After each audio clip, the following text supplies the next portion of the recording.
antidictatorial y democrático. Este era un punto compartido por los veteranos del grupo Sagitario y por los jóvenes que lo acompañaban, pero entre ellos había algunos matices diferenciales. Uno de ellos, sobre el que tal vez después volvamos si es necesario, es que en los jóvenes, más allá de esta definición de movimiento popular antidictatorial y democrático, valoraban en el movimiento cubano un matiz y hacían insistentemente referencia a lo que llamaban la capacidad de los rebeldes cubanos por conectarse con la idiosincrasia de su pueblo, por vincularse y expresar no solo esa idiosincrasia, sino vincularse también emocionalmente con ellos. Esta insistencia en este rasgo que veían en los cubanos era ya una forma de presentar su posición respecto del proyecto que anidaba en las juventudes, que era la de un acercamiento radical al peronismo por esos momentos proscripto y en resistencia, y la idea de fondo de que un socialismo renovado tenía que encontrar alguna forma de, uso la palabra que ellos usaban, alguna forma de entroncar con el peronismo, porque entendían, suponían, que la clase obrera de mayoritaria identidad peronista, pero por ser clase obrera, inevitablemente reunía condiciones para ser revolucionada en pos de objetivos superiores. Este núcleo que en los primeros años de Sagitario quedó más o menos velado, se va a hacer más explícito cuando, en forma paralela al empuje de esta posición de los jóvenes, la revolución cubana se vaya radicalizando. Este punto de vista más radical era resistido por los veteranos de Sagitario. Para lo que llamo los veteranos de Sagitario, Sánchez Viamonte, Palacios y otros, el apoyo a Cuba, que siempre lo dieron y de manera entusiasta, y como dije antes, aún antes del triunfo de la revolución, no les ocultaba que había diferencias entre la realidad cubana y la realidad de los países del Cono Sur. Dicho en estas palabras, la realidad de los países del Cono Sur, con cierto grado de industrialización y con movimientos obreros consolidados. Por lo tanto, para ellos, la estrategia a seguir, por más simpatía que tuvieran por los cubanos, no era el emprender acciones insurreccionales, sino encontrar una forma de combinar antiimperialismo, latinoamericanismo, con democracia y socialismo. Es decir, que ellos tenían una visión que combinaba, digamos, antiimperialismo, socialdemocracia, para decirlo en términos muy generales. Por otro lado, sobre todo en la segunda etapa de la revista, en los últimos años, después del mediados de los 60, es evidente que ellos propician, aunque no hacen ninguna denuncia, propician una especie de no alineamiento de Cuba, aunque en ningún bloque geopolítico, aunque sí defienden su derecho a comerciar con cualquier país del mundo y a recibir ayuda. Si nos ponemos ahora sobre las lecturas que la revista fue haciendo de la revolución a lo largo de estos 2-3 años, 35 números, vemos que en más de la mitad de esos 35 números hay espacio importante para la revolución a través de distintas manifestaciones. Por un lado, a partir del triunfo de la revolución, estuvieron conectados directamente con la Agencia Prensa Latina y siempre tuvieron corresponsales en La Habana. Desde el 59, lo que uno observa sobre todo es una exaltada defensa de la acción de la guerrilla y de los guerrilleros mismos, y se multiplican entrevistas a muchos de ellos y también a campesinos que los acompañaban en los momentos previos al triunfo.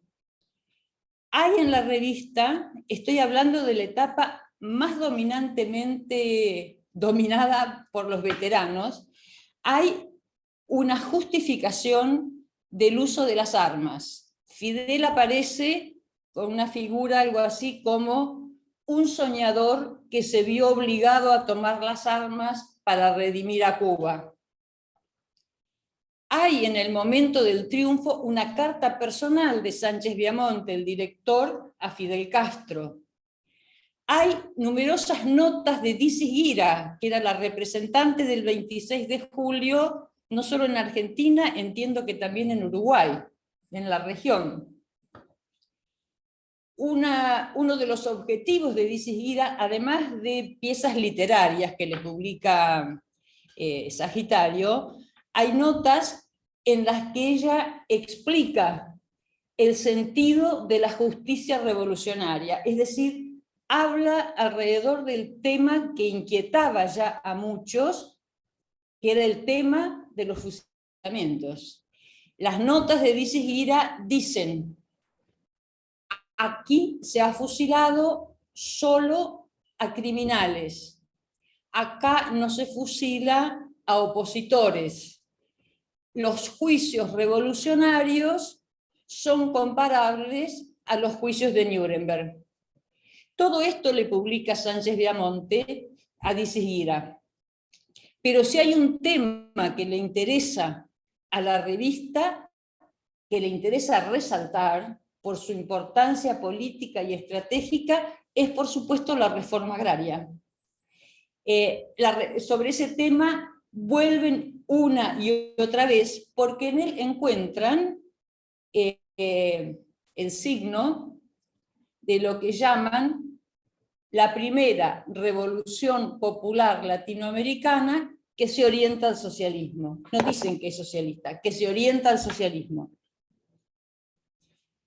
Por otro lado, una serie de notas realizadas por diversos periodistas discuten, contradicen las campañas de desprestigio que surgen desde Estados Unidos, desde la CIP, y en ocasiones dejan oír, aparte de las voces más tradicionales de la revista, a algunos periodistas con posiciones más radicales, que no solo exaltan la revolución nacional y popular que se está produciendo en Cuba, sino que anuncian que es la chispa que está encendiendo la revolución latinoamericana, otro de los temas que eran centrales para los jóvenes. A lo largo de los 60, cuando escala el enfrentamiento entre Cuba, la OEA, Estados Unidos, se produce la primera declaración de La Habana, hay un interés especial en la revista por rechazar las acusaciones de la sovietización de la isla. En uno de esos números se publica un extenso artículo escrito por Ernesto Guevara, en el que relata su travesía, digamos, por los países del Pacto de Bandung. Eso es una extensa nota a doble página, en la que no solo él defiende el no emblocamiento, sino que entiendo yo que en la revista es directamente una toma de posición respecto de esta cuestión. Otra nota importante es la reproducción del discurso con el que Alfredo Palacios recibe a Dorticós, bueno, en la gira que acabamos de ver en las películas, por su paso por Buenos Aires, y allí van apareciendo elementos que hacen a la preocupación de Sagitario, junto con la adhesión a la revolución. Uno de los temas que, sin explicitar demasiado, toca Palacios, hablando con Dorticós, es algo así como: ustedes están construyendo una nueva institucionalidad en la isla. Ya existe la preocupación por la excesiva centralidad de Fidel. Bueno, en ese mismo periodo es que Palacios viaja a Cuba y luego es elegido senador por la capital, con un discurso obrerista y cubanista exaltado. Ese episodio, que fue un triunfo del Partido Socialista Argentino, porque Palacios fue su candidato, que hasta recibió el apoyo del Partido Comunista y de otros sectores, y que recogió votos en los distritos obreros de la capital, fue el comienzo del punto de quiebre entre el sector, digamos, veterano de la revista y los jóvenes. Cristina, perdón. Esto no está reflejado. Te quedan unos minutitos. Bien, esto no está reflejado en la revista. La revista nunca tuvo una palabra de objeción ni de crítica hacia Cuba. Pero en uno de los últimos números publican una nota de Waldo Frank, en la que éste alerta sobre la posible deriva autoritaria de la isla. Atribuye esa posible deriva autoritaria a lo siguiente: el régimen no parece encaminarse hacia un proceso electoral y democrático. Allí queda. Sagitario por sí misma no se pronuncia, pero incluye esa nota. Bueno, dado que se terminó el tiempo, quiero decir que estas idas y venidas en la recepción de la Revolución Cubana muestran, en primer lugar, lo temprano de esa recepción y también la manera en cómo el conocimiento y la adhesión a ese proceso revolucionario influyó en general en la izquierda argentina, como en todas, pero en este caso en el Partido Socialista Argentino, al punto de en un momento fracturarlo, mostrando que la fórmula de Sagitario, antiimperialismo y socialdemocracia, por lo menos en ese momento, no tenía demasiada viabilidad. Pero por otro lado, uno tiene que rescatar, o yo rescato, que aún con contradicciones, los veteranos de la revista, es decir, Sagitario, fueron un canal de transición hacia otras posiciones y que permitieron, favorecieron, también pusieron límites a una reformulación de la tradición socialista en términos que la ubicaban de manera mucho más acorde con la realidad del mundo y del país. Nada más.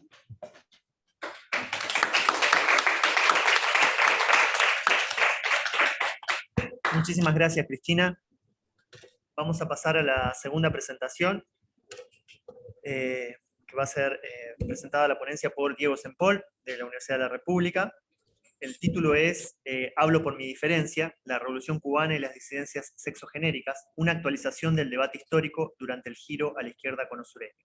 Brevemente, Diego Sempol es doctor en Ciencias Sociales, docente e investigador del Departamento de Ciencia Política de la Facultad de Ciencias Sociales de la Universidad de la República, investigador nivel 1 del Sistema Nacional de Investigadores y coordinador del archivo Sociedades en Movimiento.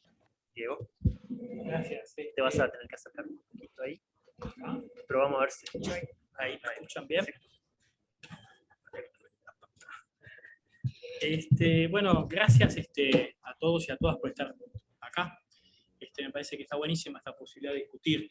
Yo un poquito lo que pensé con ustedes es como una presentación que tiene como dos momentos. Uno que trata de hacer una revisión un poco más historiográfica sobre cómo siguió este asunto, cuál es la historia de esta relación tan difícil entre la Revolución Cubana y los movimientos sexogenéricos, ¿no? Que no es una historia atravesada por profundas tensiones, discusiones, discrepancias, y después, en un segundo parte de la presentación, tratar de erradicar el debate en una escena posible. Había muchas, elegí una que es la de los 70 en Argentina y Brasil, para pensar un poquito el debate más historiográfico, más contingente que concreto. Es clarísimo que estamos hoy, desde el presente, en esta historia de desencuentros y de fuertes colisiones, tuvo en los últimos años como cambios notables, ¿no? Pensemos que en el año 21 Cuba reconoció el matrimonio igualitario gracias a la aprobación en la Asamblea Nacional del Poder Popular. En el 2014, ILGALA, que era como una confederación de organizaciones LGBTIQ+, de América Latina y Caribeña, que siempre había pegado mucho a la Revolución Cubana, decidió hacer su 6ª conferencia en La Habana, en la cual participó Mariela Castro, con todo el trabajo que venía haciendo en el Centro Nacional de Educación Sexual, el CNSEX. Hubo todo un intento por parte del CNSEX de trabajar en red con las organizaciones conosureñas LGBT, ¿no? O sea, una sacada muy potente, y incluso podemos ir un poquito más atrás y decir que en el 2010 Fidel, en una entrevista, históricamente pide disculpas por lo que fue todo el proceso de la Revolución Cubana con la UMAP, ¿no? En particular dice eso, fue un error. Por supuesto que todo esto que yo estoy planteando siempre estuvo atravesado por enormes discusiones, acusaciones, que en realidad esto era un lavado de cara, para tapar de alguna forma los procesos no cambiados en otros niveles, mientras que otras visiones siempre plantearon esta cuestión de que era el principio de un cambio verdadero dentro de lo que era la Revolución Cubana y su posición frente al tema. Ha habido intentos de alguna forma de pensar todo esto. Ustedes piensen que las marcas de la Revolución Cubana sobre la cuestión de la homosexualidad no fueron pequeñas, ¿no? Fidel en el 63 hablaba de libertinaje, de corrupción del capitalismo asociado a la homosexualidad. La creación de las unidades militares de ayuda a la producción es un momento crítico en esta relación. O la famosa frase de Fidel de que la revolución no necesita peluqueros, que se volvió prácticamente un latiguillo siempre en todos los debates entre movimiento y revolución cubana, ¿no? El movimiento no vivió unánimemente ni se posicionó siempre de la misma forma frente al proceso cubano. En realidad hay una variedad gigantesca de posiciones, ¿no? Están desde los que hacían una crítica muy intensa, como el activista Allen Jung, sobre lo que era el silencio estratégico. Por ejemplo, Allen Jung tiene en los 60 todo un debate con las Panteras Negras sobre la cuestión de que las Panteras Negras dicen, basta, no hables, los homosexuales estadounidenses deberían callarse y no hacer este tipo de críticas a la revolución cubana, y Jan plantea, no, de ninguna forma vamos a callarnos, o sea que tenemos ahí un tipo de oposición. Carlos Jáuregui en Argentina, en los 80, en plena transición a la democracia, es mucho más cauto con la revolución cubana, reconoce los cambios que ha habido en la revolución a nivel económico y social, y dice, bueno, es verdad que es muy cuestionable la falta de libertad sexual, pero es algo corregible, ¿no? O sea, tiene una visión mucho más cercana a esto. Triángulo Rosa en Brasil, por ejemplo, es brutalmente duro, ¿no? Plantea que la dictadura cubana intenta exterminar a la homosexualidad como lo intentó el nazismo, o sea, hace una comparación entre Cuba y el régimen nazista. Pedro Lemebel, también desde Chile, con las yeguas del apocalipsis, tiene toda una voz propia y toda una producción de conocimiento ahí intensa. Es interesante ver cómo además la revolución cubana y el posicionamiento siempre fue usado como una moneda de intercambio dentro del propio movimiento. ¿Qué tan autónomo es un movimiento con respecto a la izquierda? Muchas veces se mide en el debate intramovimiento de cómo se posiciona con respecto a la revolución cubana. ¿no?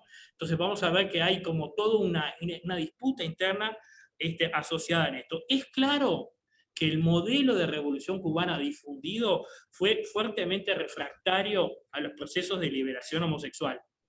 Esto es claro. Y de alguna forma marcó a fuego esta relación en América Latina. ¿Tá? Entonces, ahí uno lo que puede ver que, por un lado, fue refractario a la agenda, pero a su vez la Revolución Cubana y las izquierdas en general difundieron de una forma productiva también un modelo de militancia y de organización que fue absorbido por el propio movimiento de la disidencia sexual y sexogenérica. O sea que hay una relación, acá vemos la complejidad del vínculo, ¿no? Los frentes de liberación homosexual parasitan, viven o usufructúan mucho de lo que son los modelos organizacionales, los movimientos guerrilleros, o lo que de alguna forma fueron algunas experiencias también en el caso cubano. Y además vamos a ver que esta discusión sobre Cuba también está atravesada por dos modelos de militancia diferentes que se dan dentro del propio movimiento. Un modelo que es más universalista, para decirlo en términos más de Kosovsky, que plantea esto, ¿no? De que básicamente la homosexualidad es un punto de partida que debe ser trascendido para trabajar el sistema de alianzas con una lógica mucho más integral, problemas de desigualdad más estructurales. Y después tenemos una posición más minorista o minoritaria que de alguna forma plantea reificar la identidad y la experiencia de la homosexualidad independientemente de los procesos sociales más macro. Esta forma de activismo, estas dos formas, estos dos modelos de activismo, están muy atravesados por la relación con la izquierda y por la relación con la Revolución Cubana, ¿no? Y vamos a ver que en algunos casos uno facilita mucho más el diálogo con la izquierda y en otros los perjudica. ¿Cuáles han sido los intentos de explicación sobre este entuerto, sobre esta relación conflictiva? Hay muchos. Hay algunos que han planteado como una cuestión casi de antagonismo, ¿no? Entre la revolución política y la revolución sexual. Y plantean básicamente esta idea que en realidad la revolución política lo que buscaba era subsumir al individuo, a lo colectivo, generar un soldado para de alguna forma producir una revolución, mientras que la revolución sexual lo que buscaba era la liberación, la experimentación, la creatividad y la explosión del show, ¿no? Entonces que de alguna forma este modelo nos quiere hacer creer que son como dos cosas completamente antagónicas, más allá que comparten la palabra revolución. Esta visión es muy problemática, esencializa, es demasiado dicotómica, en realidad la revolución política no fue tan así como se dice, ni la revolución sexual tampoco, ¿no? Tiene como bastantes dificultades, pero durante mucho tiempo estuvo bastante difundida.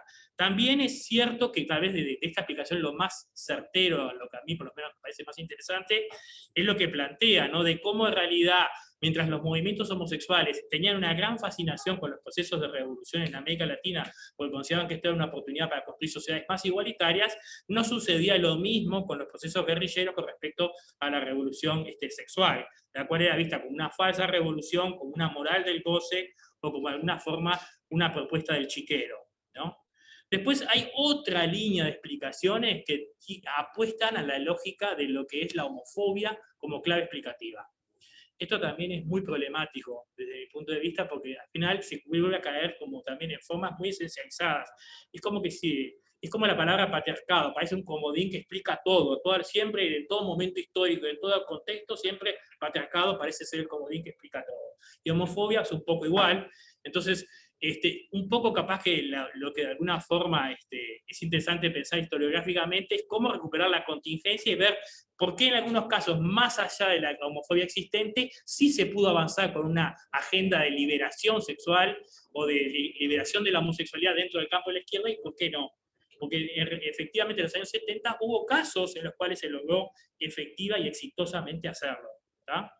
Y después, en un tercer pelotón de explicaciones, que ahí podríamos agrupar a Green, a Jeff Green, a Isauti, a Oberti, una cantidad de Simoneto, hay como una conjunción de variables o de factores con los cuales progresivamente se ha ido explicando esta dificultad de diálogo, ¿no? Que tiene que ver con el imaginario socialista y la relación con la homosexualidad, que tiene que ver con una genealogía posible de la Revolución Rusa, ¿no? Y la criminalización a partir del 34 de la homosexualidad, y su conceptualización como una decadencia burguesa, como una pérdida de credibilidad sobre lo homosexual y un sujeto moralmente cuestionable, que esto después se va a transmitir en el comunismo internacional a diferentes lugares, incluido Cuba. La influencia del guevarismo y y toda su idea del hombre nuevo, ¿no? Que de alguna forma esto promueve modelos de masculinidad bien específicos asociados a la lucha política y una idea de moral revolucionaria que también fue como bastante difícil. En tercer lugar, estos autores plantean mucho lo que es el impacto de la medicina higienista y su subsistencia durante el escenario de los años 70 y 80.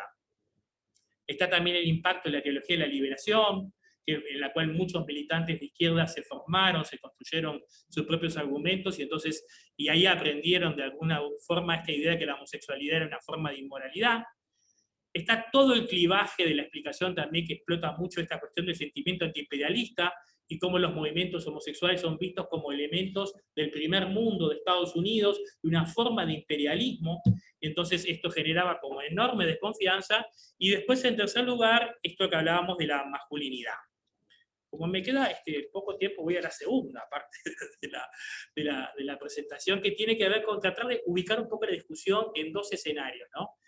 Que esto también lo ha trabajado bastante Simoneto, lo ha trabajado mucho Inchausti, que tiene que ver con esto. El Frente de Liberación Homosexual en el 71 en Argentina intenta introducir un diálogo con los diferentes grupos de izquierda. En el 72 trata de relacionarse con la izquierda, y en el 73 con el peronismo de izquierda, y en ambas cosas fracasa estrepitosamente por diferentes factores que ahora no tengo tiempo de explicar.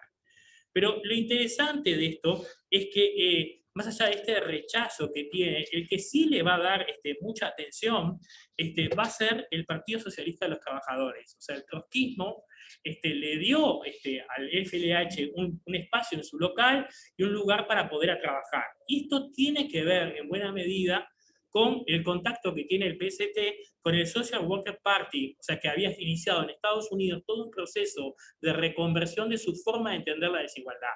Había entrado en diálogo con el feminismo estadounidense, y entre los años 70 y 73 inició todo un proceso de discusión sobre la situación de la homosexualidad en particular.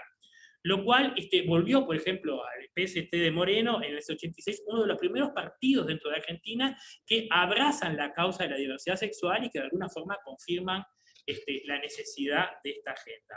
En Brasil, este diálogo todavía se produce mucho más intensamente. ¿Por qué? Porque ahí, en este marco, durante el proceso como de progresiva apertura, durante el periodo de Heysel, entre el 74 y el 79, es que con el crecimiento de la movilización social aparecen las primeras organizaciones homosexuales, y entre ellas aparece la organización Somos, en San Pablo, que es una de las primeras organizaciones del campo brasilero. Y Somos está en íntima relación con un grupo que se llama Convergencia Socialista, que viene de alguna forma a ser un articulador del PST brasilero. ¿Tá? En el caso brasilero, el diálogo es todavía mucho más estrecho y mucho más eficaz. Y esto tiene que ver con que la fracción homosexual de Convergencia Socialista logró en el 79 avanzar dentro de la estructura interna del partido y de alguna forma instalar todo un debate sobre la relación posible entre la revolución política y la revolución sexual, en un documento que se llama Tesis para la Libertación Homosexual, que es del año 79. Y ahí ellos, haciendo una lectura sobre lo que es el feudo-marxismo, trabajan esta cuestión de que en realidad la represión sexual es una forma de volver al trabajador dócil, que en realidad la homofobia lo que busca es desviar el odio proletario en vez de hacia los burgueses, hacia otra parte del proletariado, y lo que esto genera de alguna forma es la división de clases, que la homosexualidad es lo opuesto a la familia patriarcal y que por lo tanto la liberación sexual es anticapitalista. O sea, fíjense que acá vemos un ejemplo de liberación sexual que es completamente distinto a estas explicaciones que trabajábamos en la primera versión, ¿no? Entonces, por lo tanto, el movimiento homosexual puede ser un movimiento fuertemente anticapitalista, independientemente de que también este documento reconoce que parte del movimiento es policlasista y que está liderado por una pequeña burguesía que de alguna forma tiene vocaciones democráticas, pero no verdaderamente revolucionarias. ¿Cuál es la diferencia entre el FLH y Convergencia Socialista o Somos? Es que básicamente los dos, el FLH tiene, como esto lo plantea muy bien Joaquín Insausti, tiene una fuerte crítica a la masculinidad obrera. Convergencia Socialista y Somos lograron articular un discurso obrerista vinculado a la cuestión de la homosexualidad. Entonces empezaron a hablar de los trabajadores homosexuales, de los estudiantes homosexuales, de la necesidad de trascender la visión minoritaria para generar un sistema de alianzas. Y esto va a ser una fuerte confrontación con la vertiente autonomista, se llamaban a sí mismos, del movimiento brasilero o de la organización Somos, que lo que indicaban era la potencialidad transformadora de la poligamia, reivindican la figura de la loca, ¿no? Y toda la sexualidad marica como una forma de disrupción de lo que era el heteropatriarcado, pero que era necesario hacerlo reforzando la experiencia de la identidad, la centralidad de estas trayectorias por fuera de lo que era el diálogo con la izquierda en términos generales. Mientras que la vertiente de Somos, más ligada a Convergencia Socialista, criticaba este posicionamiento como una especie de gueto idealista aislado de los conflictos reales. La fractura se produce en 1980 y finalmente Somos subsiste más ligado con esta visión más articulada hacia lo social.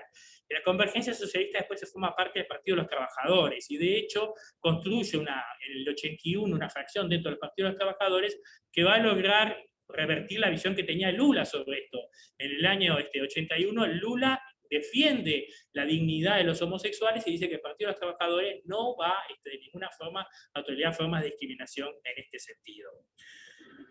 Para cerrar, ¿qué nos demuestra este tipo de casos? Que hay una pluralidad de formas de habitar el tema de las izquierdas y una forma de pluralidad de cómo el movimiento trató de trabajar esta cuestión, ¿no? Hasta ahora las lecturas sobre el movimiento han estado demasiado enfrascadas en las cuestiones interiores, pero no han trabajado el diálogo que tiene con la izquierda política. Más allá de que en realidad esto tiene un impacto enorme con la construcción de diferentes modelos de militancia, diferentes tipos de estrategia política y además diferentes modelos organizativos que pudo haberlo ofrecido, ¿no? Si existe actualmente una disminución de las tensiones entre la izquierda y los movimientos LGBT, tiene que ver, a mi juicio, al progresivo abandono de cierta forma singular de entender la revolución social y la revolución política, y a la crisis de cierto tipo de modelo de militancia que era como refractaria a este tipo de situaciones, ¿no? Y además, esto que permitió que el movimiento permeara a la izquierda y generara unas visiones alternativas sobre la centralidad de la clase al momento de pensar las cuestiones de la desigualdad, y avanzara con una perspectiva interseccional que hoy por hoy ha pegado diferentes izquierdas a nivel regional de forma significativa. Muchas gracias.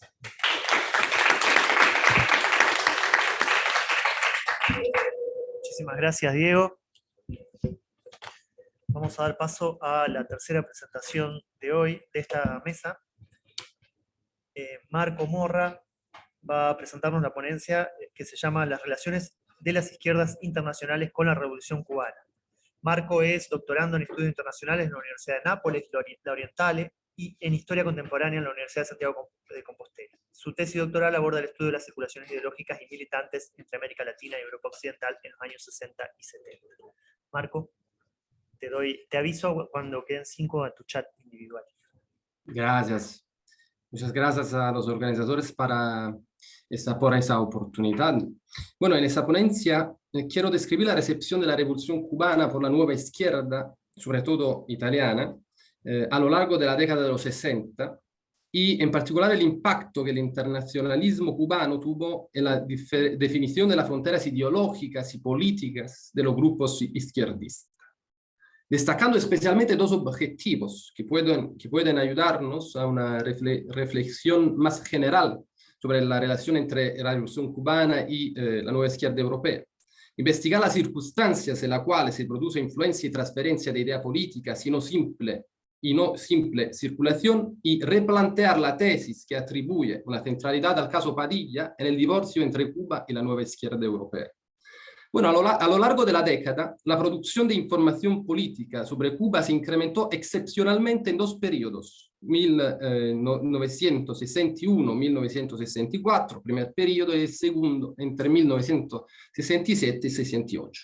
Sin embargo, solamente en el segundo periodo se puede hablar efectivamente de una influencia de la Revolución Cubana en la izquierda y nueva izquierda italiana. Al principio, la Revolución Cubana fue recibida sin interés específico, como una revolución democrática y nacional, como otras luchas de liberación del tercer mundo. Con la victoria en Playa Girón en abril de 1961 y la crisis de los misiles en octubre de 1962, aumentó en Italia la percepción de la creciente importancia de la isla en el tablero internacional. El interés por Cuba estuvo inicialmente condicionado por la movilización de los partidos tradicionales de izquierda. De hecho, la defensa de la revolución cubana contra la injerencia de los Estados Unidos se convirtió en el centro de gravedad de la lucha para la paz mundial. El movimiento por la paz se desarrolla en Italia con la participación de amplios sectores del mundo católico, democrático y progresista. Sin embargo, el mayor activismo provino de los componentes juveniles de los partidos de izquierda y de los estudiantes universitarios. En 3 olas, en noviembre de 1960, en abril de 1961 y en octubre de 1962, en Italia hubo manifestaciones con muchísimos jóvenes estudiantes y obreros que produjeron arrestos y enfrentamientos contra los carabineros y huelga en varias ciudades de la península. En una de estas manifestaciones, un estudiante, Giovanni Ardizzone, de 21 años, murió en Milán el 27 de octubre de 1962 a causa de un camión de los carabineros lanzado a velocidad criminal. Su muerte produjo una ruptura en el sentimiento de la juventud hacia el Estado. La solidaridad de los jóvenes manifestantes por Cuba no era solo una expresión, entre otras similares, de apoyo moral y político a la independencia de los pueblos del tercer mundo. Surgía en las movilizaciones un hecho nuevo, la fuerte carga de rebeldía que mostraba una particular voluntad de actuación en el campo de las luchas callejeras y rechazaba el inmovilismo de la izquierda tradicional. Eran los mismos jóvenes que se movilizaron unos años después, a partir de 1965, por la paz en Vietnam, y que descubrieron una nueva radicalización en esas protestas.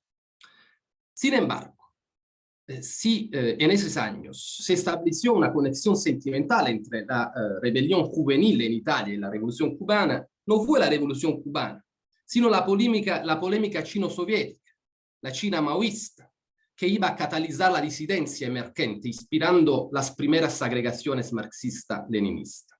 Entre 1962 y 1966 hubo una proliferación de periódicos, grupos y editoriales marxista-leninistas que provocó la preocupación de los dirigentes del Partido Comunista, como se desprende de varias notas e informes redactados por el partido.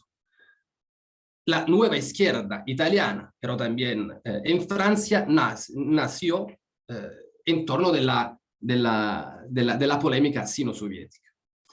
Sin embargo, en el 1967 la situación iba mutando rápidamente.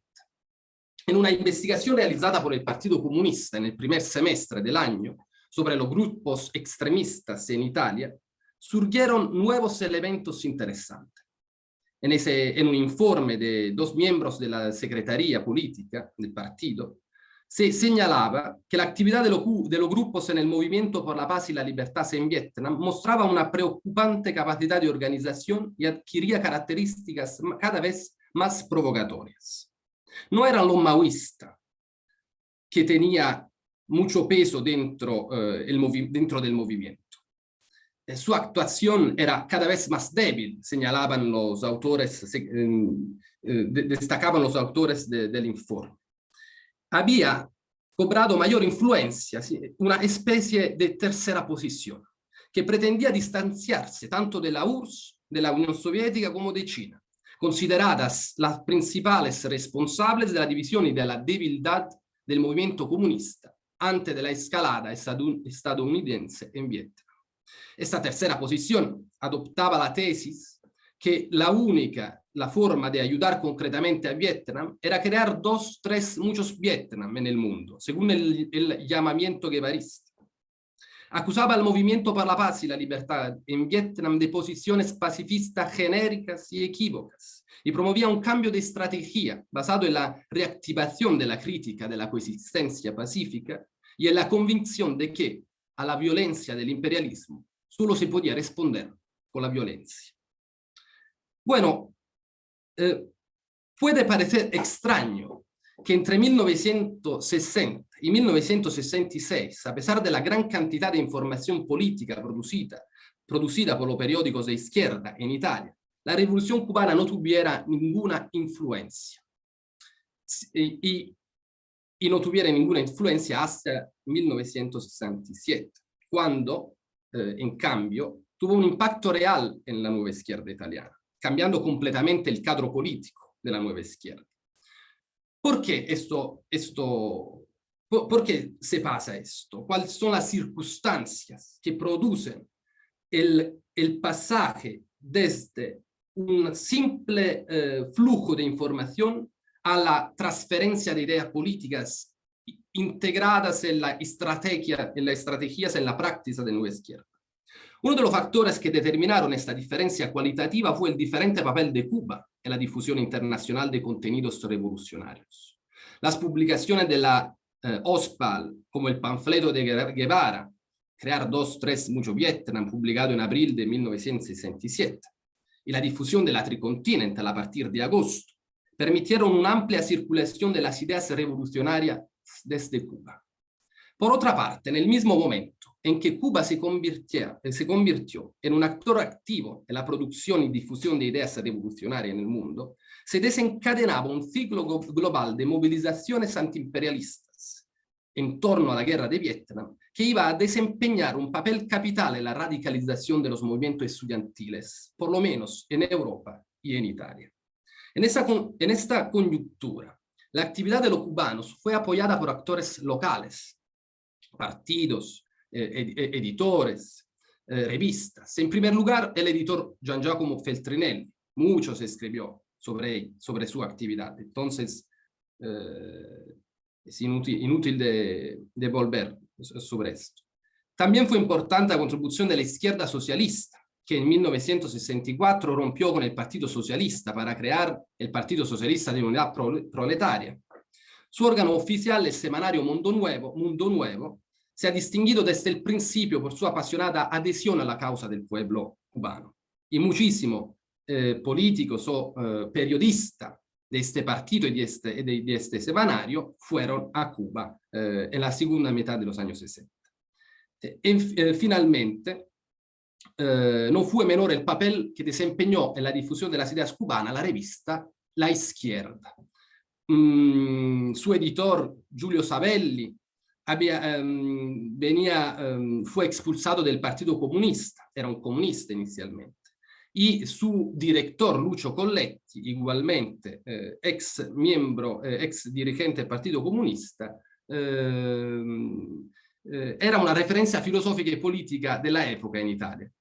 Muchos colaboradores de esas revistas y editoriales venían de la izquierda histórica, de una zona disidente de la izquierda histórica y de las federaciones juveniles de los partidos de izquierda, que ya buscaban una línea alternativa a la involución socialdemócrata, como se escribía sobre las páginas de la izquierda, de la revista La Izquierda, de la revolución socialdemócrata de la izquierda tradicional antes de 1968, y que vio en el modelo cubano una referencia política para relanzar el proceso revolucionario en el mundo y en el movimiento estudiantil una posibilidad concreta de lucha revolucionaria en Europa. Para evaluar con mayor precisión en qué consistía su influencia, la influencia de la Revolución cubana en esos años, tenemos el ejemplo de uno de los grupos más importantes de la época, el Poder Obrero Toscano. Desde 1966 y hasta 1969, el grupo publicó un periódico obrero, El Poder Obrero, que logró vender 20.000 ejemplares en 1968. La ruptura de su líder, Adriano Sofri, con el Partido Comunista se produjo en noviembre de 1965 en torno a un documento titulado Para una política comunista. En este documento, Cuba y Vietnam se toman como ejemplo de la inevitabilidad de la violencia para un cambio profundo en los acuerdos imperialistas, para un cambio profundo en los equilibrios mundiales, decimos, y un cambio para la independencia también de los pueblos del tercer mundo. El tema de la inevitabilidad de la violencia maduró en los discursos de la nueva izquierda precisamente durante estos 2 años. Sin embargo, se buscaría inútilmente entre las páginas del periódico de Poder Obrero cualquier influencia de la estrategia foquista. Con la excepción de la Brigada Rojas, los grupos de la nueva izquierda tenían una clara percepción de la inadecuación de la guerra de guerrillas al contexto italiano. La influencia de Cuba era toda política, completamente política, y las páginas del periódico del Poder Obrero no muestran en qué consistió. No tenemos probablemente el tiempo de analizar en los detalles, pero resumiendo, en síntesis, la revolución cubana fue tomada como punto de referencia por el Poder Obrero porque proporcionaba, en primer lugar, un modelo de sociedad socialista alternativo al modelo soviético y más democrático, humanista. Sobre todo se destacaba el papel de las cooperativas y todo eso. En segundo lugar, un marco ideológico claro de rechazo a la política de los partidos comunistas tradicionales y de la coexistencia pacífica. Por último, una guía para la acción revolucionaria en los términos en que los revolucionarios cubanos, con su ejemplo y sus discursos, desafiaron la práctica política de la tradición comunista, heredada tanto por los partidos comunistas ortodoxos como por las corrientes trotskistas y maoístas, y situaron la primacía de la acción sobre la conciencia, de la praxis sobre la teoría, en un momento de dogmatismo ideológico y de parálisis político de los partidos obreros. A diferencia, ¿cuánto tiempo me queda? Perdonen. 3 minutos. Sí, a diferencia de lo que ocurrió en otros países de Europa occidental, la posición de Castro a favor de la ocupación soviética de Checoslovaquia en el verano de 1968 no disminuyó el prestigio de Cuba en los círculos de la nueva izquierda italiana, aunque no faltaron polémicas y discusiones especialmente por parte de las corrientes trotskistas. Las publicaciones periódicas más influyentes de la izquierda heterodoxa de la época justificaban con diferentes matices el discurso castrista y se mantenían equidistantes tanto del nuevo camino checoslovaco, al que negaban cualquier posibilidad de desarrollo en sentido socialista, como del viejo socialismo soviético. En noviembre y diciembre de 1968, los jóvenes comunistas y extremistas italianos iban en masa a los seminarios del cubano Julio Leriverén, director del Instituto de Historia de La Habana. Ese mismo año, no las posiciones de Castro sobre Checoslovaquia, sino las de Debré sobre la estrategia foquista fueron ampliamente discutidas y criticadas en las publicaciones periódicas de la nueva izquierda. En 1970, que se publicaba en Italia, traducido por Rossana Rossanda, el libro de Keves Carol, disidente comunista en Francia, en el que se celebraba la figura de Fidel Castro. El caso Padilla, en 1971, tampoco tuvo ninguna relevancia, despertando poco interés en la prensa de izquierda y como lo demuestra el ejemplo de Mundo Nuevo, que le dedicó un solo artículo claramente inclinado a favor de Castro. Por otro lado, es significativo que la edición italiana de Tricontinental, que publicó el editor Feltrinelli, se publicó hasta el 1972, interrumpida solo por la persecución judiciaria que golpeó su editor. De hecho, el interés por Cuba disminuyó entre el final de la década y el principio de la siguiente, pero principalmente debido al desarrollo en América Latina de posiciones críticas con el modelo cubano, que también tuvieron una importante resonancia en Italia, produciendo procesos de aprendizaje nuevo para la nueva izquierda, como los Tupamaros uruguayos, que volvieron trascendental para la Brigada Rojas, y la experiencia chilena de Allende y del MIR chileno, que fue importante para la izquierda extraparlamentaria. En conclusión, quiero destacar que los resultados de esta pequeña investigación nos permite de rediscutir una interpretación que se convirtió en un lugar común en la historiografía de las relaciones entre la nueva izquierda europeas y latinoamericanas, para la cual la influencia de la revolución cubana en la nueva izquierda europea se acabó entre 1968, la declaración de Castro a favor de Unión Soviética, y 1971, el caso Padilla, en 1971. Esto puede estar correcto para los actores intelectuales de la nueva izquierda en Francia y en Gran Bretaña, como destacó, como subrayó el trabajo pionero de Kepa Taraz. Pero no puede ser generalizado ni a toda la nueva izquierda, cualquiera que sea el país que se considere, ni a las nuevas izquierdas de todos los países europeos. No puede ser generalizado a Italia. Y recientemente un artículo de Rafael Pedemonte sobre el Comité de Liaison Scientifique et Universitaire Franco-Cubain, perdona, lo digo en francés, destaca, subraya, muestra que también en la nueva izquierda francesa, esta tesis no es pacífica para la nueva izquierda francesa, porque la nueva izquierda francesa también se dividió, el caso Padilla sobre todo marcó una ruptura interna irreconciliable, pero quedó una parte de la nueva izquierda francesa que fue siempre, decimos, que consideró siempre la revolución cubana como una referencia, por lo menos política, ideológicas, aunque no necesariamente estratégicas y militar. Gracias.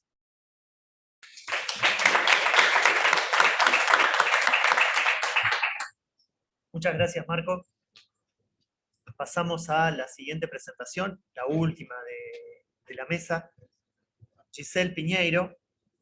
Su ponencia se titula La continuidad histórica, lo digo en español, ¿no? La continuidad histórica de los ideales políticos de José Martí, un análisis a partir de los discursos de Fidel Castro. Giselle es graduada en Historia por la Universidad del Estado de Río de Janeiro y actualmente es maestranda en Historia Política también por la misma universidad. Giselle, ¿estás por ahí? Tô aqui. Boa tarde. Se te escucha muy bajito. Fíjate si hay algún volumen que puedas aumentar o... Vou tentar. Aumentei o volume. Tá melhor? No. Tá melhor assim? Ahora sí. Ah, tá. Eu aproximei o microfone. Obrigada. Bueno, Gente, adelante. obrigada, muitas graças. Primeiramente, falar que eu não falo espanhol, então eu vou tentar falar português mais devagar, né, para todo mundo poder me entender. E agradecer também a oportunidade de estar aqui hoje. É um prazer. Eu vou apresentar hoje um recorte do meu tema de mestrado. É um pouco o que eu trabalhei na minha monografia de graduação. E eu pretendo agora aprofundar um pouco mais no mestrado. Eu estou no primeiro ano do mestrado ainda. Na minha pesquisa, eu analiso a continuidade histórica dos ideais políticos do José Martí. Ou seja, a permanência das ideias dele, principalmente as ideias expressas no Nuestra América, né, que é um texto dele, né, o texto mais famoso do José Martí. E esse objeto de estudo, né, que são os ideais dele, eu analiso nos discursos do Fidel Castro. Né? Na minha monografia, por exemplo, eu trabalhei os discursos entre os anos de 59 e 61. No mestrado, eu ampliei um pouco esse espaço temporal e eu vou trabalhar com os anos entre os anos de 59 e 64. Eu incluí mais 3 anos, né, nesse espaço temporal. Então, a minha problemática qual é?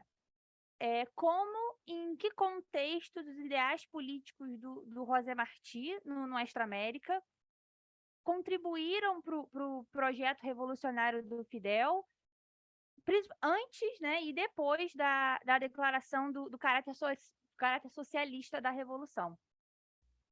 Eu cheguei nessa problemática percebendo que poucos textos, pouca bibliografia analisava a influência do José Martí na prática, né, nas medidas revolucionárias, de uma forma detalhada e de uma forma aprofundada, né?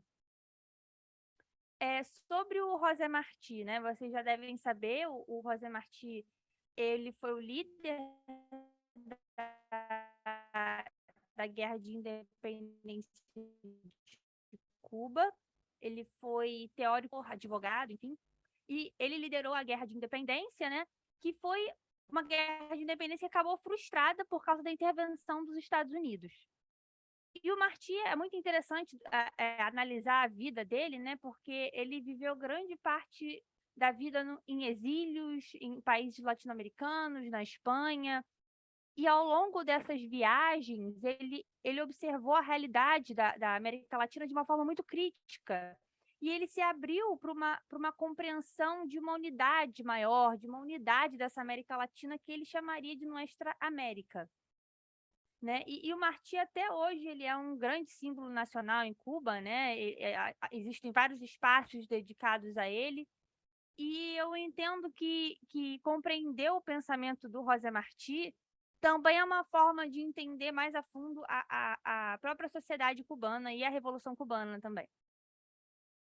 Sobre o Nuestra América, né, que é o texto do Martí, é um texto que tem uma linguagem assim bem metafórica, né? Trata de várias questões importantes, trata de independência, de reforma agrária, de educação, de igualdade racial, de uma nova forma de governo que garanta a autonomia, que garanta a soberania dos países latino-americanos, e principalmente uma união desses povos nativos contra o colonialismo e contra o imperialismo dos Estados Unidos. Também tem uma questão da valorização do homem natural, né, do camponês ligado à terra. Então, esse texto, eu escolhi ele para minha pesquisa porque ele resume muito bem os ideais do José Martí, né, os valores dele nacionalistas e anti-imperialistas. Sobre as minhas fontes, né, eu trabalho com discursos políticos do Fidel. Esses discursos eles estão disponíveis na internet, né, no site do governo cubano. E quando eu fui pesquisar, eu encontrei discursos desde 59 até 2008, né? Então, eu tive que fazer uma escolha, né, uma delimitação. E a delimitação que eu escolhi, né, para essa apresentação e para minha monografia, que foi de 1959 a 1961, abrange esse período de experimentações e de consolidação da Revolução Cubana, né? Nesses primeiros anos, o Fidel ele ainda estava falando quais projetos que ele ia colocar em prática, né, para consolidar a Revolução. Né? Lembrando que o caráter socialista só foi decretado em 61, né, em abril de 61, depois da invasão à Baía dos Porcos. Então, o meu objetivo é esse, analisar esses usos políticos das ideias do Martí e desse passado anticolonial nos discursos do Fidel, né? Para isso, eu pego nos discursos, né, eu investigo nos discursos passagens que mencionem o Martí, passagens que mencionem ideias dele, conceitos chaves de Nuestra América, como liberdade, independência, reforma agrária, homem natural. Eu tento pegar esses conceitos dentro dos discursos e como eles são utilizados e como eles são resgatados. E também refletir um pouco sobre os problemas históricos da América Latina, né? E revelar também a atualidade do Nuestra América como um texto que propõe um caminho a ser seguido, né? E foi isso que o Fidel fez, pegando as influências do José Martí. Como fundamentação teórica, né, como base para o meu trabalho na monografia, eu utilizei o Fanon, Francis Fanon, com Os Condenados da Terra, para pensar essa questão da descolonização e o papel do José Martí nesse processo de independência, o papel do intelectual no processo de independência. E eu também utilizei as contribuições do Florestan Fernandes, que é um sociólogo brasileiro, que ele tem um livro que é Da Guerrilha ao Socialismo, que ele analisa o que é revolução, o que é rebeldia, o que é guerrilha, né? Que são conceitos chaves assim, para a gente entender a Revolução Cubana.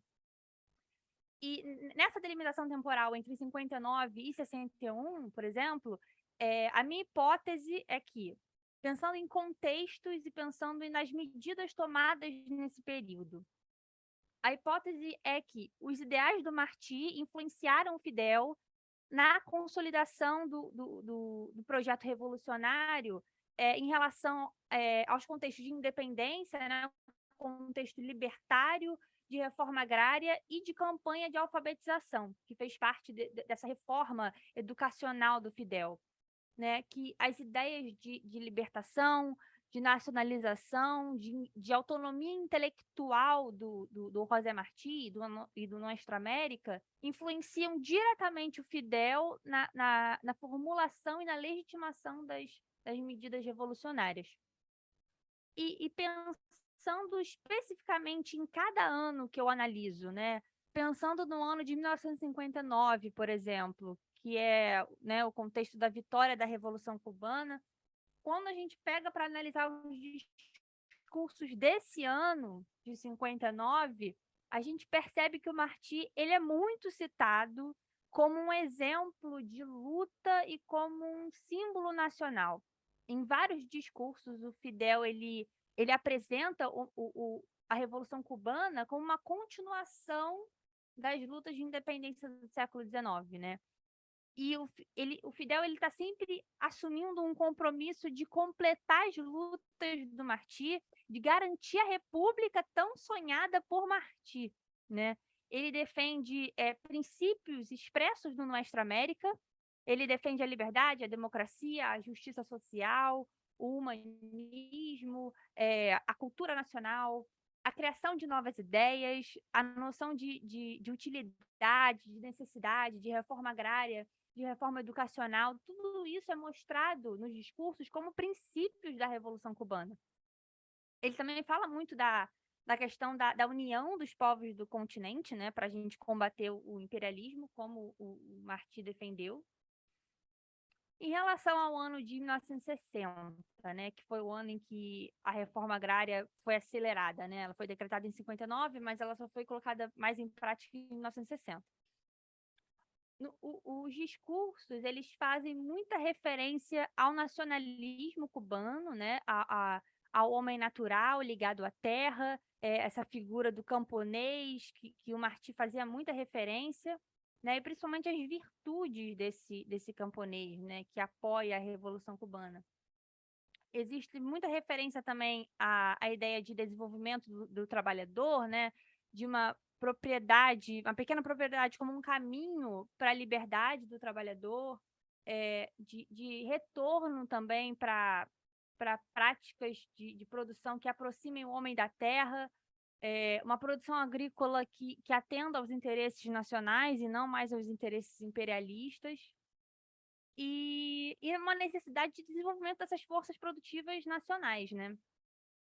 E tudo isso, toda essa questão nacionalista, justamente para embasar e para legitimar o projeto de reforma agrária em um período em que os conflitos com os Estados Unidos estavam aumentando muito, né? Em outubro, eu acho, né? Foi em outubro, que os Estados Unidos decretaram embargo a Cuba, né? E então, assim, essa referência constante ao nacionalismo, ao anti-imperialismo, é uma defesa da Revolução e uma forma de legitimar a reforma agrária que ele estava colocando em prática. Em relação aos discursos de 1961, por exemplo, né, que foi o ano em que o Fidel colocou em prática as campanhas de alfabetização para erradicar o analfabetismo em Cuba. Assim como o Martí, o Fidel ele defendia bastante nos discursos a questão da educação pública, da educação gratuita, de qualidade, e que possibilitasse a formação de pessoas úteis e de pessoas que produzissem para o povo, que soubessem resolver os problemas concretos do dia a dia, né? o tanto que o Martí sempre fez referência no Nuestra América, que a nossa Grécia é mais importante do que a Grécia que não é nossa, né? Estudar conteúdos nossos, temas latino-americanos. E parece que assim, permanece no imaginário revolucionário as ideias do Martí de que uma educação ela deve estar associada a essa noção de necessidade, de utilidade, de temas nossos, de que ser culto é a única forma de ser livre. Né? Esse lema é uma base, né, para pensar a questão educacional na Revolução Cubana, de tanto que o Fidel fala isso nos discursos. E todo esse processo também é importante para entender como que nas décadas seguintes Cuba vai, né, desenvolvendo um sistema educacional assim, né, sem igual na América Latina. Então, para concluir o meu pensamento, eu acredito que, ao realizar a reforma agrária, garantir a distribuição de terras, garantir o direito dos camponeses, abolir o analfabetismo em Cuba, valorizar esses elementos naturais, ao pensar todas essas questões, o Fidel ele afirma os preceitos do José Martí. As ideias do José Martí servem de base para a formulação e para a legitimação dessas medidas. Que esses usos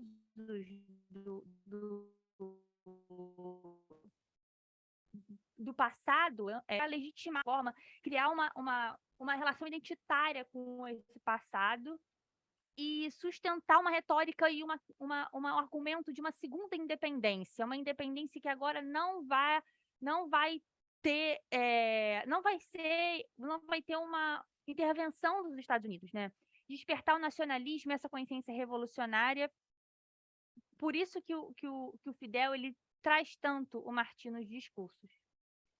E provar, agora no mestrado também estou tentando trazer mais essa questão do socialismo, né? Provar que após o caráter socialista da Revolução, o pensamento do Martí continua guiando muitas dessas políticas, mas é claro, né, que as ideias do Martí vão se adaptando a esses novos tempos e somando a questões marxistas. E também perceber que, óbvio que o Martí não determinou tudo naquele momento, né? Existem outras influências, existem outros teóricos importantes também que o Fidel traz nos discursos e que a gente pode perceber, né, analisando eles. Enfim, gostaria de agradecer a todo mundo. Obrigada pela oportunidade de estar aqui. Espero que tenha dado para entender. Agradeço a todos.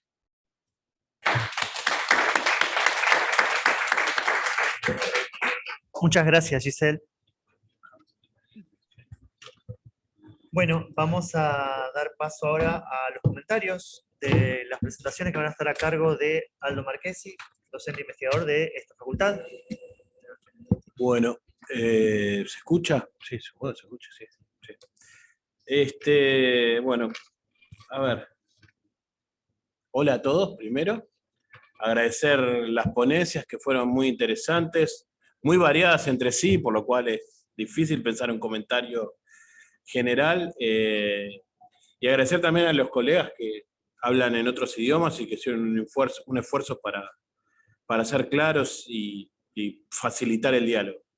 Tan necesario en un enfoque, digamos, una aproximación de este tipo, que en realidad lo que estamos buscando es justamente pensar los diálogos que generó, tratar de entender cómo circuló la Revolución Cubana, qué impactos tuvo, cómo fue leída en diferentes zonas del mundo. Yo había pensado como dos cuestiones, una más general, que va para todos, con una pregunta específica a cada uno, y después algunas preguntas que van hacia cada uno para en todo caso seguir charlando un rato, no sé cuánto tiempo nos queda, pero digamos, son preguntas que tienen que ver con cada trabajo específico. El primer comentario general tiene que ver con una idea que es básica, que es sabida, que es conocida, pero que de alguna forma aparece en todos los trabajos de diferentes maneras por los temas que abordan y por la zona del mundo donde trabajan, ¿no? esta idea de que la Revolución Cubana implicó un renacimiento del latinoamericanismo y un renacimiento de una prédica antiimperialista. Y insisto en la palabra renacimiento, ¿no? En algunos trabajos es más obvio que en otros, de que es particularmente el trabajo de Cristina, que después voy a hablar un poco más del trabajo de Cristina, es claro, digamos, la idea de que son cuestiones que estaban antes, pero que de alguna forma se resignifican, se redefinen de una forma nueva en el contexto de la Revolución Cubana.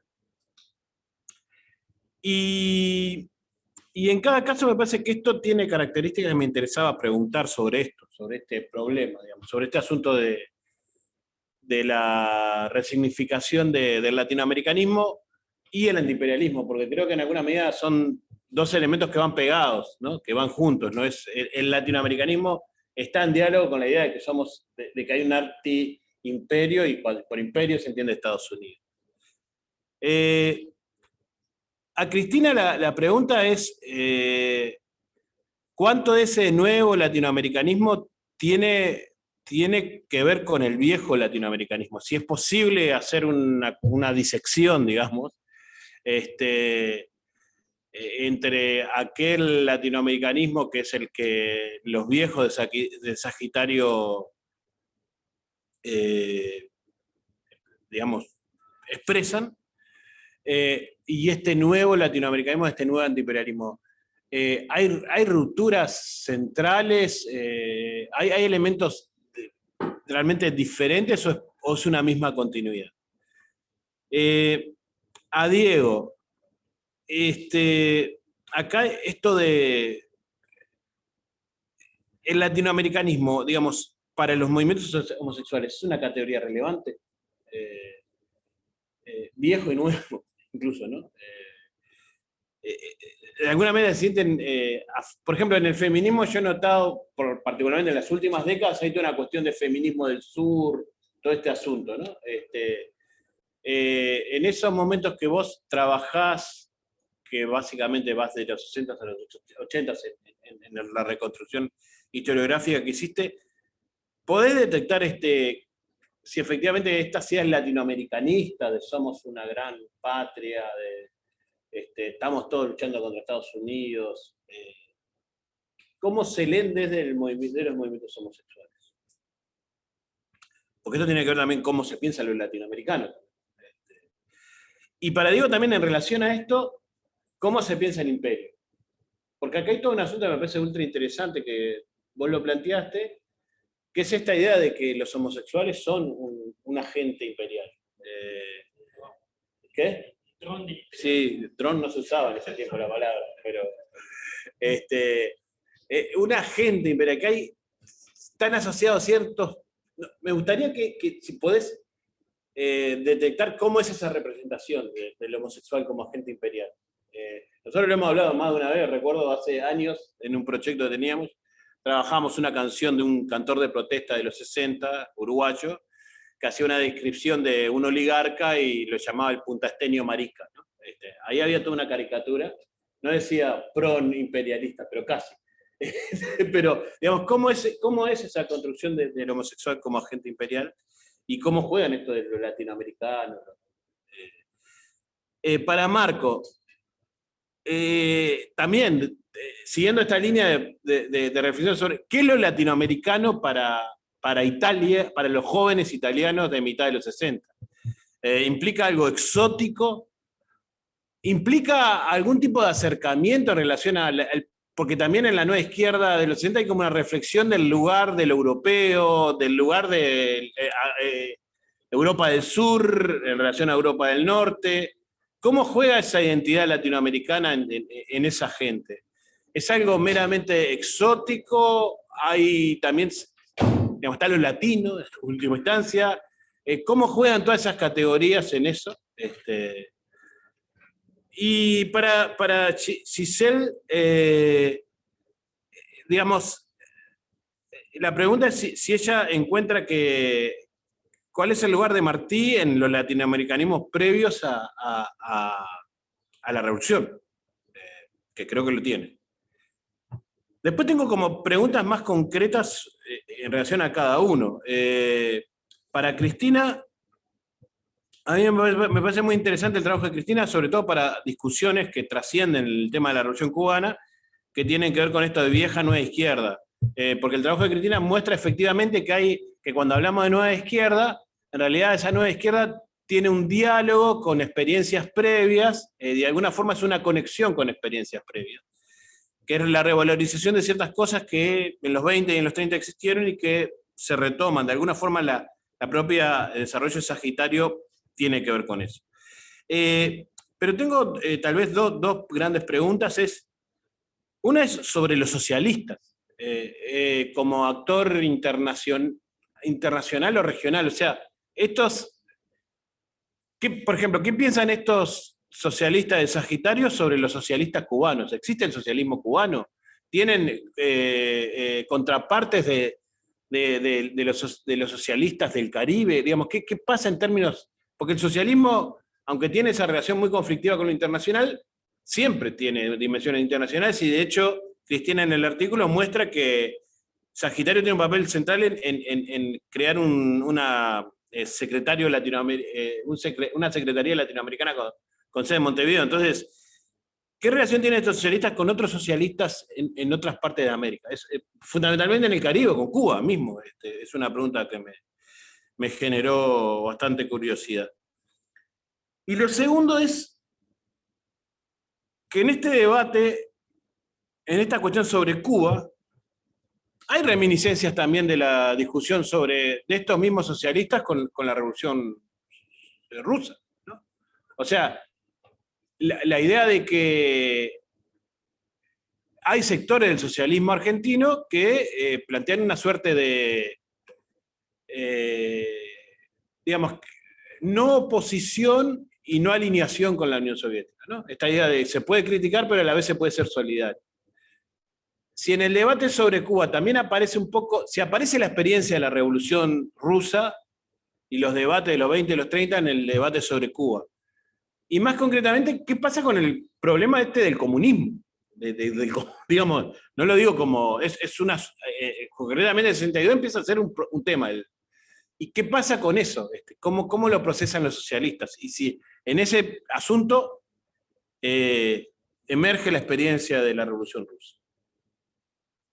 Para Diego, son muchos asuntos, aparte porque Diego trabajó básicamente armó como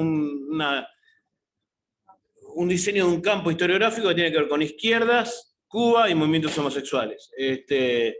Y ahí hay como muchas cosas que se abren que capaz que voy a hacer 2 o 3 preguntas más concretas, porque otras me exceden, pero me quedaron pensando. Lo segundo es esto de Cuba sobre el lavado de cara o efectiva apertura a ciertos asuntos. Si puedes trascender, digamos, más allá de esa discusión pública, hay algo que es llamativo en los 60 particularmente, y que vuelve a aparecer en el caso de los homosexuales, vos dijiste, en este siglo, ¿no? Esa apertura a recibir gente de otros lugares, que uno puede entender que hay una dimensión oportunista, pero también invitan gente que saben a quién están invitando. No es algo tan simple, ¿no? Entonces, si hay algún tipo de investigación que dé cuenta de estos dilemas, yo hace poco escuchaba a Valeria Manzano hablando de cuando fue Allen Ginsberg, que va y dice directamente, acá se discriminan los homosexuales, o sea, como que saben, los cubanos cuando hacen las invitaciones, algunos ya saben a quién están invitando, y digamos, si hay alguna posible lectura desde el lado cubano de qué están pensando, cómo lo piensan. Vinculado sobre esto también, esto que vos decías, si puedes desarrollar un poco mínimamente, esto que me pareció una afirmación muy fuerte, que vos decías, los movimientos homosexuales en los 60 y los 70 tenían expectativas en las revoluciones políticas. Sin embargo, desde el lado político no había un diálogo, pero me gustaría que reconstruya un poco cuáles eran los fundamentos de esa expectativa, porque uno lo ve a la distancia y dice, ¿por qué tenía expectativa? Simplemente por la condición de revolución, digamos. Eso aparece, pero después no había mucha más pista para tener, termino. lo tercero es esto, que los ejemplos que más apertura tiene de las izquierdas latinoamericanas son los trotskistas. Y esto me parece que no es menor si pensamos en Cuba, porque en realidad esos trotskismos tienen una relación conflictiva con Cuba. Entonces, ahí también, digamos, volviendo a Cuba.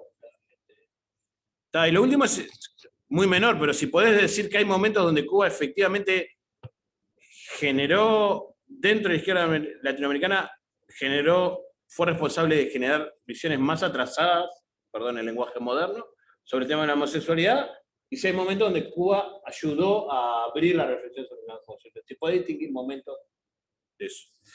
Bien, y para Giselle, en realidad tengo una gran pregunta sobre Martí, que es, Giselle habla de que Martí está muy, de que Fidel, digamos, esto es claro, digamos, Fidel viene del nacionalismo revolucionario cubano, y Martí es una figura central dentro del nacionalismo revolucionario cubano como referencia intelectual, política.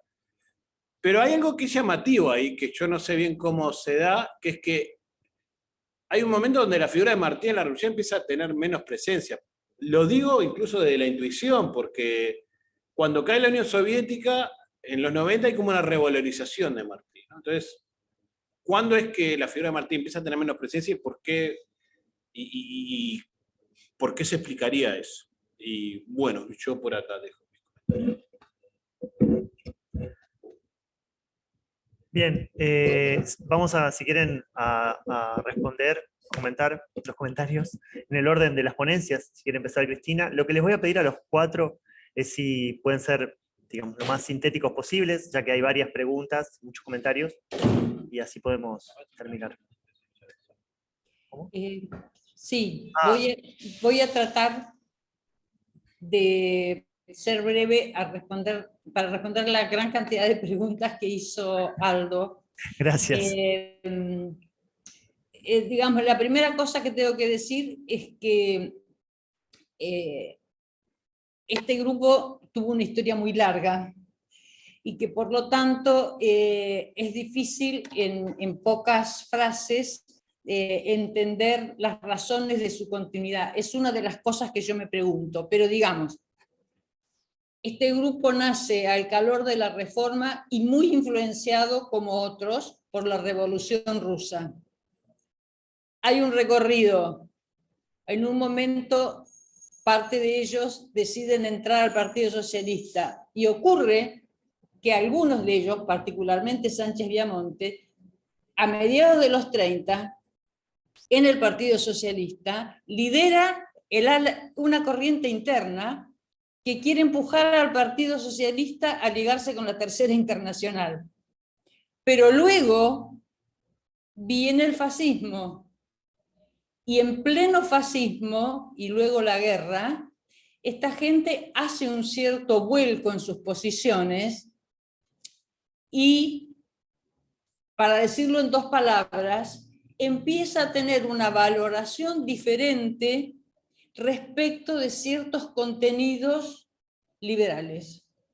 No solo en términos de derechos individuales, sino en términos, sobre todo, de pluralismo político y democracia. Eso desde ahí queda sentado y se refuerza porque en el país emerge el peronismo. Todos ellos son opositores, aunque con variantes, cosas que ahora no puedo tratar ahora porque la posición de ellos, del grupo, digamos, llamémosle ahora Grupo Sagitario, era más gente, respecto del peronismo fue más matizada que la de Américo Yoldi. Eso explica también después la ruptura del 58. Eso, por un lado, yo creo que hay una continuidad en eso entre aquello que ha sido calificado para la época de la Reforma como un proto-tercermundismo y el latinoamericanismo remozado, adaptado a las condiciones de la segunda posguerra y del auge de la descolonización. Yo creo que ahí en ellos hay una continuidad con estos matices que estoy diciendo. La discontinuidad la proveen las juventudes socialistas, que empiezan a ver, ya desde antes, pero sobre todo a partir de la Revolución Cubana, que estos que habían sido sus maestros, porque fueron sus formadores políticos, también estaban dentro de una tradición liberal que no les permitía trascender en lo nacional los límites, digamos, del reformismo. Esa fue la gran ruptura, y entonces los veteranos de Sagitario quedan como una pieza del pasado, digamos, como quedó el Partido Socialista Argentino, como una pieza del pasado. Ahora, sí, justamente a mí lo que me parece interesante en esto de izquierda y nueva izquierda, es que en mi opinión, el Partido Socialista de Vanguardia, que es el que forman estos jóvenes que rompen con Grupo Sagitario, para mí es como partido, no el primer grupo de nueva izquierda, pero sí el primero que se organiza como partido. Y ese partido de nueva izquierda nace del viejo Partido Socialista. Hay las dos cosas. Se siguen llamando socialistas, se siguen reivindicando socialistas, pero a la vez rompen con las estructuras del partido, en fin. Respecto de si había alguna relación con socialistas cubanos, la verdad es que no tengo la menor idea. Todo el tiempo he leído sobre las relaciones con el PSP, que en realidad son los comunistas en Cuba. No, la verdad es que eso no sé, tendría que averiguar. El secretariado latinoamericano, bueno, fue propiciado por eso que llamo el ala menos atlantista y menos occidentalista de la Segunda Internacional, que se instala en Montevideo y en principio nuclea a los partidos socialistas del Cono Sur. Pero se arma tal despiole en los partidos socialistas del Cono Sur a raíz de la cuestión cubana, que terminan yéndose, el secretariado termina trasladándose a los países, digamos, de la zona norte de Sudamérica. No pudieron lidiar con la virulencia de los conflictos internos de los partidos. Bueno, última cosa, ya que hablaste varias veces de la Revolución Rusa. Esta gente los viejos me refiero, que nacieron con el entusiasmo de la Revolución Rusa, aún cuando se volvieron críticos del sistema soviético, en esta época de la que estamos hablando, el estalinismo, digamos, en Sagitario no aparecen nunca notas críticas a la Unión Soviética, explícitas, y sí aparecen en los aniversarios de la Revolución Rusa notas reivindicándola. Bueno, tal vez no te contesté mucho, en todo caso seguimos hablando después. Muchas gracias, Cristina. Diego. Pasamos a Diego. Uy, pobre Carlos, perdón. Con respecto a esto del latinoamericanismo, antiimperialismo, a mí me parece que es re interesante eso, porque hay como también una pluralidad de posiciones dentro del movimiento sobre este asunto. Por un lado, uno puede rastrear en las revistas de las organizaciones como un intento de construcción de un sentir latinoamericano. Entonces aparecen noticias de tal país, de Colombia, qué pasa en México, qué pasa en Brasil, qué pasa en Argentina. O sea, hay un intento de empezar a pensar latinoamericanamente el asunto, y eso se ve en la correspondencia que hay. Por ejemplo, ahora Galeano e Insausti hicieron toda una recopilación de en base a un fondo documental de todo el intercambio entre diferentes militantes LGBT en los años 70, y es impresionante las redes que había. O sea que sí, no solo el intercambio de información, sino también empezar a pensar cosas conjuntamente. No se usa la palabra movimiento latinoamericano, no me parece. Pero hay una idea de reflexión sobre eso, y hay una vocación de intercambio para empezar como de alguna forma cotejar. Lo que sí hay toda una discusión es de cómo relacionarse con el movimiento estadounidense, que eso sí está. y además se es muy crítico a ciertos posicionamientos del movimiento estadounidense, sobre todo a los giros tempranamente identitaristas que tiene el movimiento estadounidense en el 71 y 72. Que cuando se produce la crisis con la nueva izquierda en Estados Unidos, el movimiento, esto lo trabaja muy bien Armstrong, gira de la vertiente más de frentes de liberación homosexual, más la perspectiva liberacionista, y tiene un giro casi étnico, dice Alta, ¿no?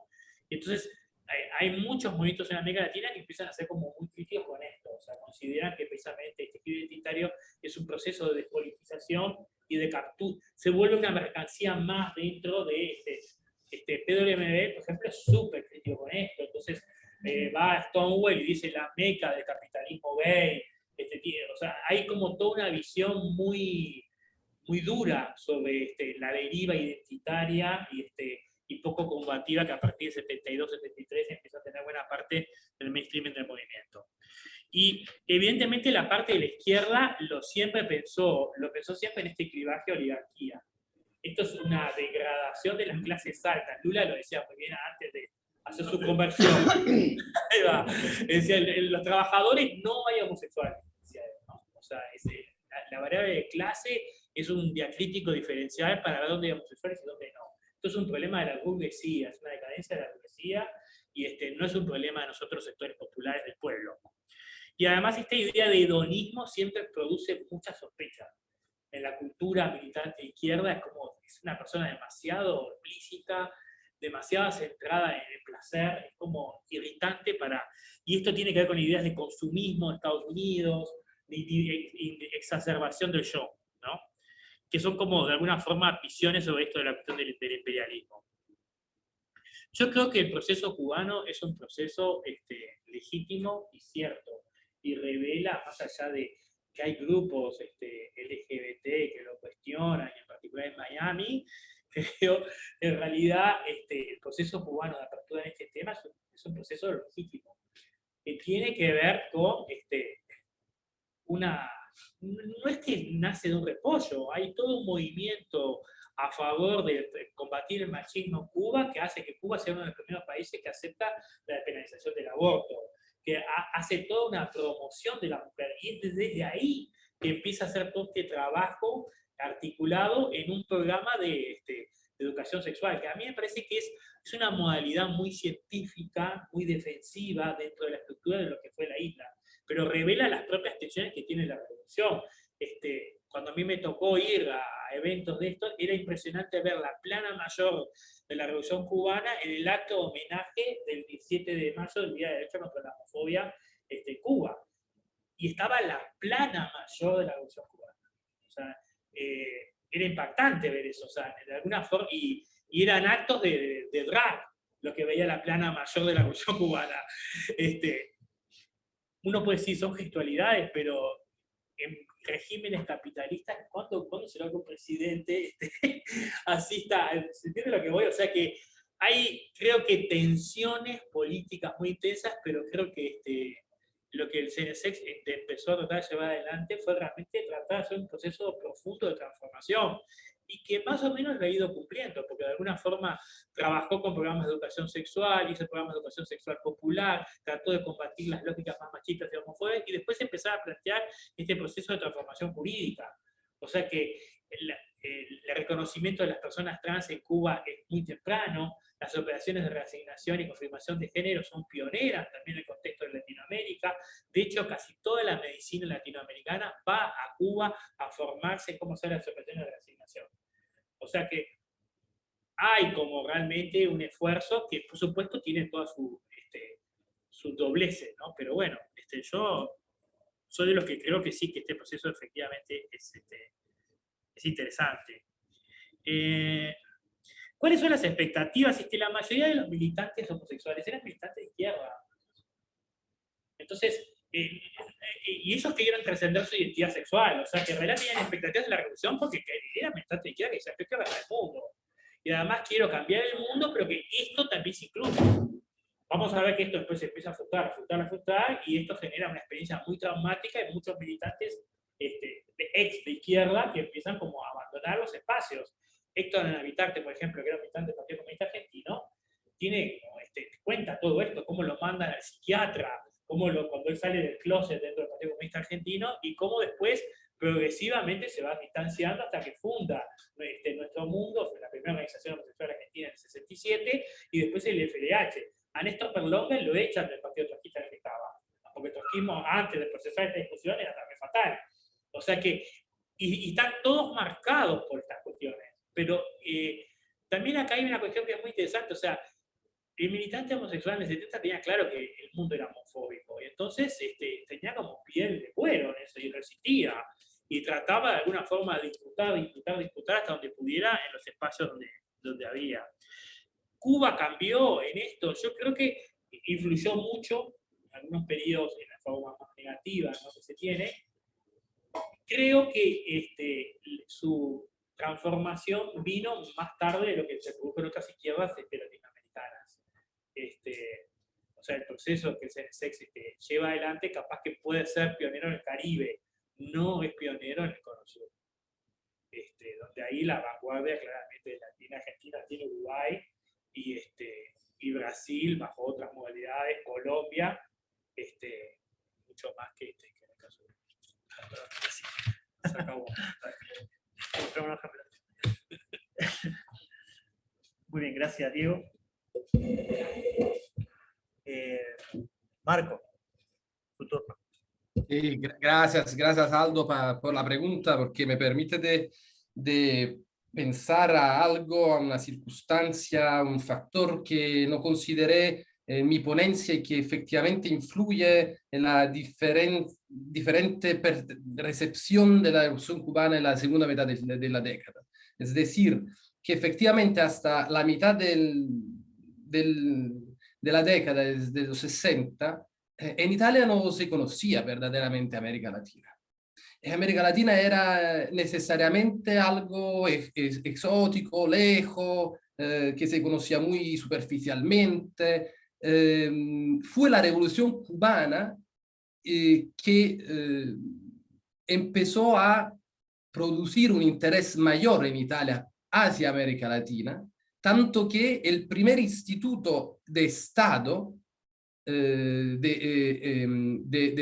estudios latinoamericanos fue creado en 1966 por un demócrata cristiano de izquierda, el Instituto Latinoamericano, el Instituto Ítalo-Latinoamericano.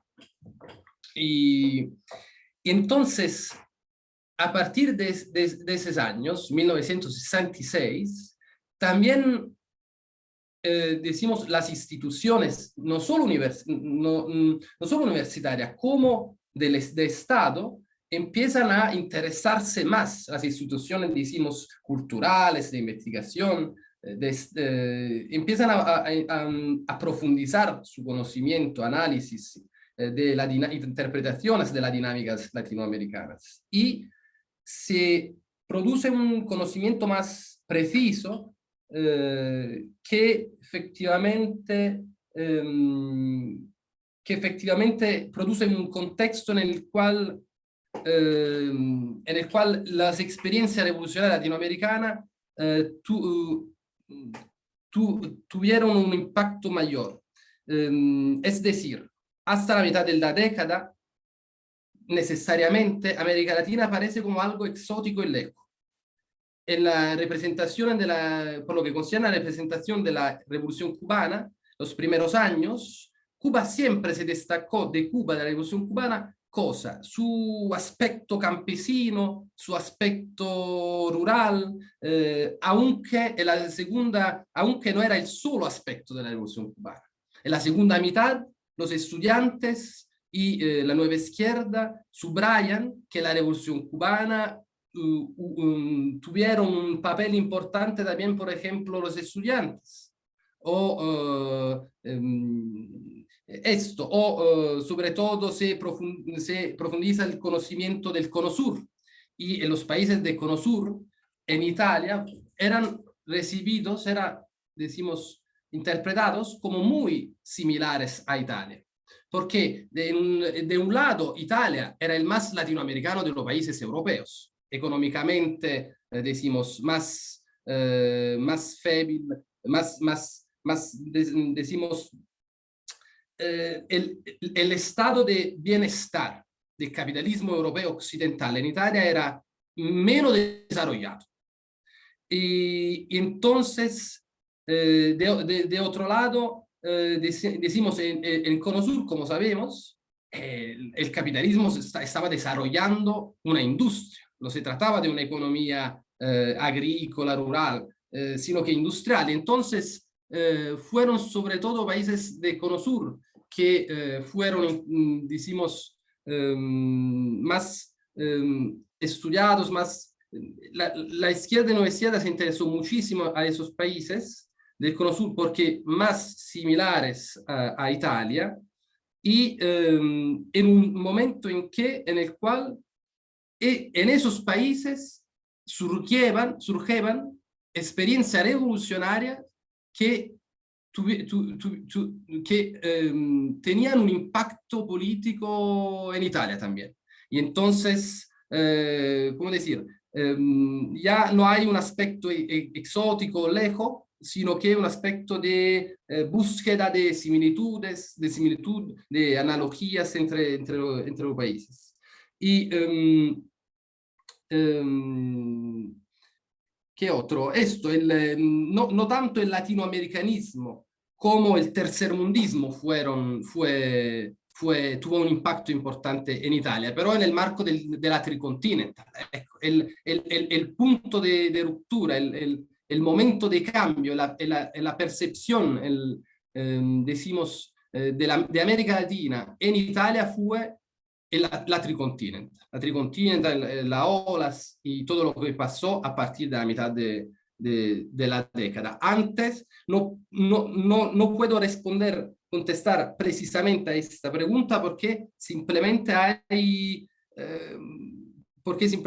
efectivamente un conocimiento muy, ¿cómo se dice? Muy raro, muy poco, ¿no? Sobre América Latina en Italia. Eso. Muchas gracias, Marco.